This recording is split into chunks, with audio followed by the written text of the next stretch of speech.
Muko tayari? Thank you. Dear Kenyans, you are aware of the political developments in our country. We are standing at a point of economic, political, and social nosedive as a nation. As a country, we, the people of Kenya, are being treated by William Ruto as less Kenyans at any given moment. Driven by the resolve for a better Kenya and patriotism, I have heard a call from the people of Kenya to speak into the matters that are of concern to them and all of us for our common good. On the 7th of July 2025, during the 35th anniversary of Sabasaba, Kenyans from all walks of life led by Gen Zs, unarmed and peaceful, went to the streets. This is not the first demonstration that has happened in Kenya this year where lives have been lost and property destroyed. Unbeknown to these peaceful demonstrators, the tired regime of Ruto had a well-organized state-sponsored militia in cohort with the police and other state security agencies to maim, kill and destroy property and blame it on the Kikuyu community and specific leaders who are perceived unfriendly to this killer regime. This targeted profiling of the Kikuyu community and destruction of their specific business is an economic sabotage not new to the narrative of William Ruto. On the 30th day, these state-sponsored militia, under instructions and guidance from the police, were dropped in different places in the country, and mostly in the Mount Kenya region and other regions not perceived friendly to the government. They were strategically dropped past midnight, and then roadblocks were placed by the police while others was dropped early in the morning. The militia were procured by Ruto. Governors and MPs allied to him. These regions include Nairobi, Kiambu, Kajiado, Kisii, Nyeri, Murang'a, Kiambu, Kirinyaga, Meru, Nyandarua, Kajiado, Kitengela, Ongata-Rongai, Machakos, Embu, and in Wote. They had clear instructions to loot and destroy specific properties under police supervision. A killer squad of 101 that works under the Director General of the National Intelligence Service, Nuruddin Haji, was armed with assault rifles and drove in a convoy of unmarked Subarus, shooting and killing innocent protesters aimlessly in the streets and estates. This squad in Subarus, hooded and masked against court orders, are disguising themselves as DCI's officers, yet we know they are not. In fact, I would like to clarify that the National Intelligence Service has procured Subarus to give an impression that this killer gang is from the DCI. The truth of the matter is that this has nothing to do with the DCI. This is the National Intelligence Service, and this squad of 101 people was formed when I was still in government. Officers were recruited from the administration police unit for special training by NIS on abductions, killings, and cover-up. And this is a squad that is killing the people of Kenya. The killings and the business destruction pattern point to William Ruto's ethnic profiling narrative, which is a master with no rival. With a close coordination of PS Interior Raymond Omolo, this narrative was boosted online by state bloggers to spin the narrative. The Cabinet Secretary Kipchumba Murkomen's public to shoot to kill order, coupled with assurances to police officers that the government will not cooperate with the investigators in police conduct, has emboldened security forces. Police officers are now on record threatening citizens who are in their homes, boasting of their license to kill, acting with a confidence that can only come from the highest echelons of power. Mr. Murkomen's admission that these are not just instructions from him but orders from above removes any ambiguity about where responsibility lies. It will be recorded that in the run-up to the 2007 general election and its aftermath, the narrative of 41 against 1 was a masterpiece of William Ruto. The target was profiling Kikuyus against the rest of the country. To a large extent, he succeeded, and every Kenyan knows what happened, and it is also fresh in his mind of the ICC ordeal still hanging on the neck of William Ruto today. We remind William Ruto that his ICC cases are not yet over. They have been paused after witnesses disappeared, and what he is pretending over are crimes under the Rome Statute. It is clear history is repeating itself, and the architect William Ruto is back on the deck. He is hell-bent to finish his unfinished business with the people of Mount Kenya, destroy their businesses and make them black sheep of Kenya. Despite this horrible experience, the people of Mount Kenya voted William Ruto to a man in 2022 general elections against the advice of President Uhuru Kenyatta, whom Mr. Ruto had branded as a drunkard and a useless leader.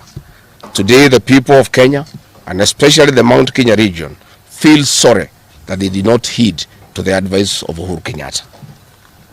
These state-sponsored militia were key in touching of various parts of the country with ease of police assistance to prefer terrorism charges on specific people from the Mount Kenya region. So far, about 50 young people are in courts in trumped-up charges of terrorism in scenarios of state-managed crimes by the state. Again, this is a clear onslaught on the Kikuyu nation. A case in point, when a police station in Mawego in Homa Bay County was torched, the suspects for that particular crime have been charged with arson. But when a police station is alleged to have been torched in Kiambu, suspects from the Kikuyu nation are charged with terrorism charges. This is serious ethnic profiling. Last night in Juja and Kirinyaga, these state-sponsored militia invaded various businesses. Luckily in Kirinyaga, after Wananchi went to Sagada police station and they refused to act, saying they had orders from above not to interfere, the people organized themselves and repulsed the militia. Mr. Ruto's ethnic profiling has led to the destruction of the foreign properties belonging to the people of Mount Kenya. Maguna supermarkets in Meru, Kahawa West and Muranga. Nice supermarkets, hotel and petrol station, and nice city in Mwea in Kirinyaga. County supermarkets in Kabati and Kirinyaga. Power Star supermarkets, Quickmart supermarkets in Eastern Bypass, Shell and Totomin markets in Roiro, Chill Post Hotel in Gong, Boju Shop in Keserian, Homegrown Supermarket among others, and the Family Bank in Kahawa and Roiro. Notably, in Meru, these state-sponsored militia tried to attack Meru Dairy Processing Plant and were repulsed by workers. In Nyeri, they further tried to attack Wakulima Dairy in Mukurweini, and the attack failed. We urge our businesses to heighten security surveillance on their business premises and production lines, especially the KTDA, coffee factories, milk processing factories, among others. We take note that in Meru, on Sunday the 6th of July, at an event attended by CS Kipchumba Murkomen, the MP for Bori, Mugambire Dikire, indicated that a supermarket would be attacked the following day. As sure as December 25 is Christmas, and true to his word, Maguna supermarket was touched by the state-sponsored militia, which the MP was private to. Why hasn't Mugambire Dikire been arrested? How did he know that a supermarket would be attacked? This is selective justice. The evidence that these militias are state-sponsored is plain for all to see. Videos circulating widely show police officers not merely failing to intervene, but actively transporting armed groups who proceed to unleash destruction with apparent impunity. Uniformed officers have been seen standing guard as these groups rampage. They are in action and a stark contrast to stock statements being made by government. In Nyeri, journalists were attacked by these militias in the presence of the police. It is well documented. This is a clear indicator that Ruto is working with governors and MPs allied to him to destroy businesses owned by the Kikuyu, the Meru and the Embu, and blame it on people who don't support his administration. This is a tactic that was used by the colonialists with collaborators who searched earth policy and torched buildings and businesses and blamed it on the Mau Mau. This divide and rule tactic will not work, Mr. Ruto. We know that in Meru, they want to use this mayhem to blame Mithika Linturi In Embu, they have already blamed Mkunji Gitonga.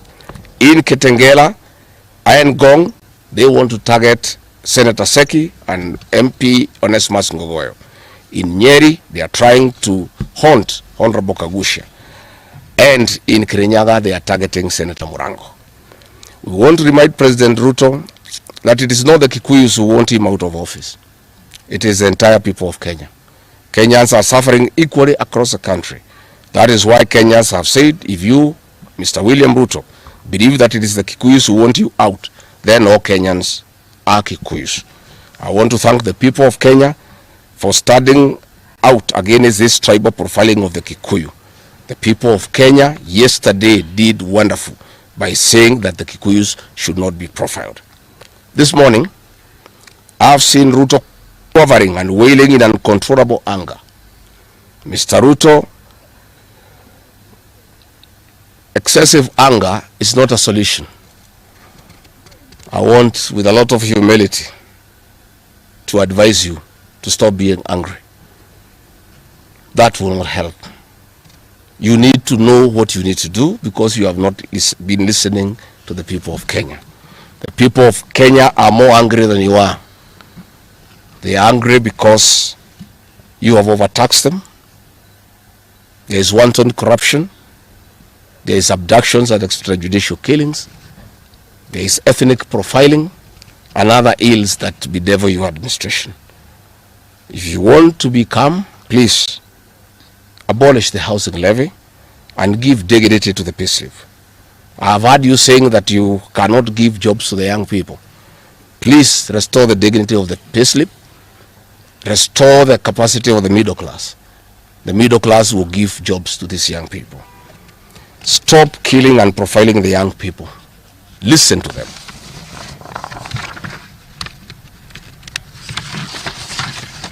Stop abductions and extrajudicial killings. Abolish, disband the killer squad of 101 officers at Nurdin Haji. Give hustlers the jobs that you promised them. Mr. William Ruto, you are the one who promised. You cannot cry today that you have no solution, saying that other presidents have not been able to do it. You are the one who promised these young people. Stop police brutality. Stop abductions and illegal detentions.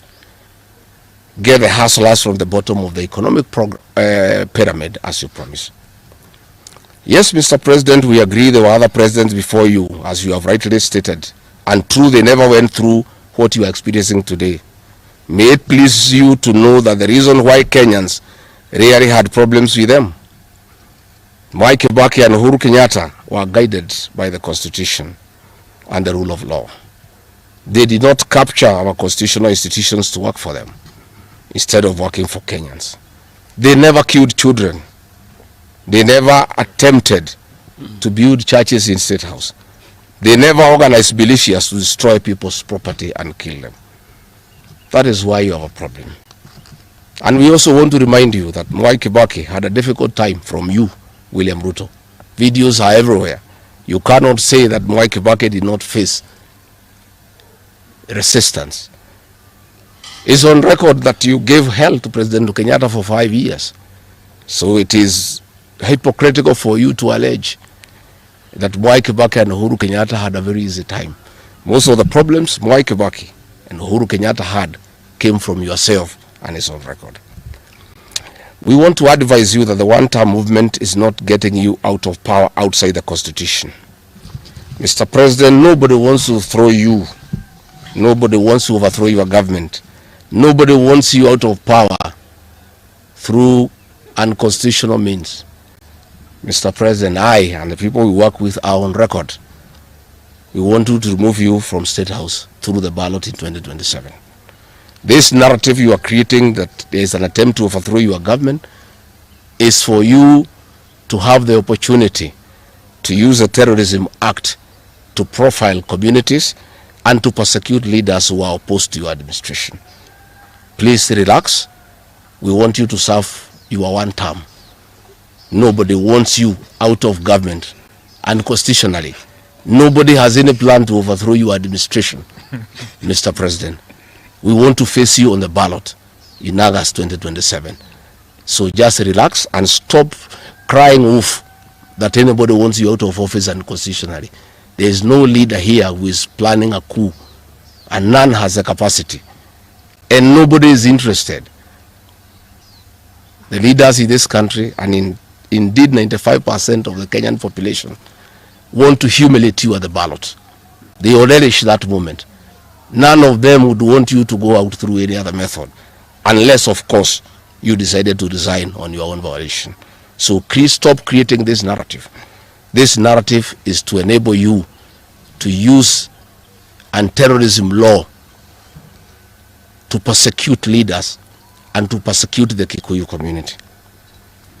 If you speak out online, Mr. President, you want to use the Terrorism Act to harass people. If you dare challenge your administration, you want to use the Terrorism Act to deal with people who are opposed to your administration. My fellow Kenyans, let us not be deceived. William Ruto has stripped away even the pretense of democracy. What we are witnessing is not the rule of law, but the rule of fear. This is not the behavior of a government that serves its people. This is a machinery of outright dictatorship. Finally, I want to announce to the people of Kenya that tonight I will be traveling to the United States of America to talk to the Kenyans in diaspora and the international community about the state of the nation. I would have wanted to stay in the country at this very difficult time when our people are under siege, but I have engagements that I'm not able to postpone. I have been threatened by people close to William Ruto, who called some of my people today, that they will want to stop me from leaving the country. I have no problem. If you want to come and arrest me at the airport, as you are threatening us, you can go ahead. I don't have a problem. You cannot sell fear to us. You know, even if you sold us fear, we cannot buy. You know, and therefore, as I'm out of the country, unless I'm stopped from going, and if I'm stopped from going, I'm still okay.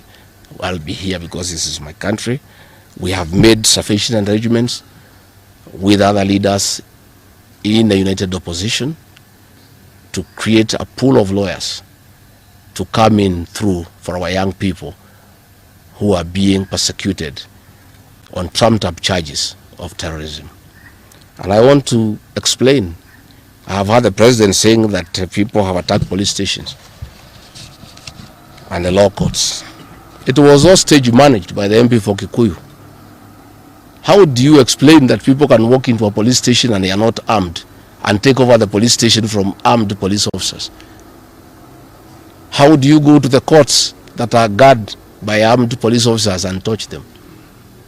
All these attacks of vital installations were stage managed by William Ruto through Kimani Ichung'wah to create the opportunity to prefer charges against people using the Anti-Terrorism Act. That is the reality. So nobody has attacked any police station. They were all stage managed by government.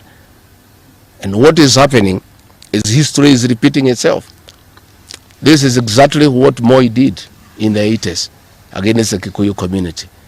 After the abortive 1982 coup, he used sedition laws and the clandestine Kenya movement to profile the community and hold people into court, and they'll be taken by Bernard Chunga after 5 p.m. This is history repeating itself. I want to ask our people to be calm, to be cautious, and to be strong. I want to appeal to our young people, the Gen Zs. Looking at the scenario of what is happening and what William Ruto has planned, I want to ask my children, my sons and daughters, to consider applying the next onslaught against the President William Ruto by getting IDs and registering as voters so that they can deal with William Ruto on the ballot. Because I fear for them. Anytime they go out to the streets, they are killed like chicken. I would like to preserve to us these children. We would like to live with them. We would like to see them grow. And when we look at the desperation of William Ruto and the brutal force he is using against these children and the use of state militias to attack them, I'd like to plead with them to consider to join us, we in the opposition, by registering as voters. And in 2027, we'll be able to get rid of President William Ruto. William Ruto, finally, let me ask you a question. The Kikuyu nation, the Mount Kenya people, you call tribalists every day. These people you are waging war against, their businesses, are the same people who voted for you, even after what you did to them in 2007. They forgave you and considered you as a person they can elect as president. You have turned against the community. You are trying to mobilize other Kenyans to profile them and to fight them, but they have refused. These same people from Mount Kenya have the capacity to support somebody else. It must not be you. And they proved that they are not tribal by voting for you when you are Kalenjin. They can vote for a Kamba. They can vote for a Kisi. They can vote for a Luya. They can vote for a Maasai. That sense of entitlement that you are having to the Mount Kenya vote is misplaced. They voted for you, yes. You betrayed them. You turned against them. They don't have to vote for you again. Please stop persecuting them into submission. They will not submit to your brutality, to your vicious attack against them and their leaders. That I want to tell you for free today. I have listened to you talking with a lot of anger, calling them tribalists. They are not. How can they be tribalists when they voted for you and you are not one of them? But you don't have a sense of entitlement that they must vote for you. You know what you have done to them and why they have reacted the way they have. And I want to assure you, you cannot scare them into submission. Even if you jail them, they will not submit. These are seasoned descendants of the freedom fighters, and they cannot be intimidated. So let me encourage my leaders here as I go away to remain strong, to remain focused, and to speak for the people of Kenya. I am I have a lot of gratitude to the Honorable Stephen Kalonzo Musyoka and Eugene Wamalwa, who have been in court the whole of yesterday and today, standing strong and defending our young people who have been framed and charged with treason. For those two leaders, I want to give them the gratitude of my community and our leadership. They have come through for a community when it's under siege, and we are indeed very grateful. I want to ask our leaders here to be vigilant and to continue speaking out to the people of Kenya. Should the situation get out of hand and I need to cut my trip short and come back to join the other leaders in defending our people and speaking for them, I will gladly do so. Thank you very much. Good. That's comprehensive. I don't think iko maswali hata kidogo. Labda ile watu ya nene iko na ilo.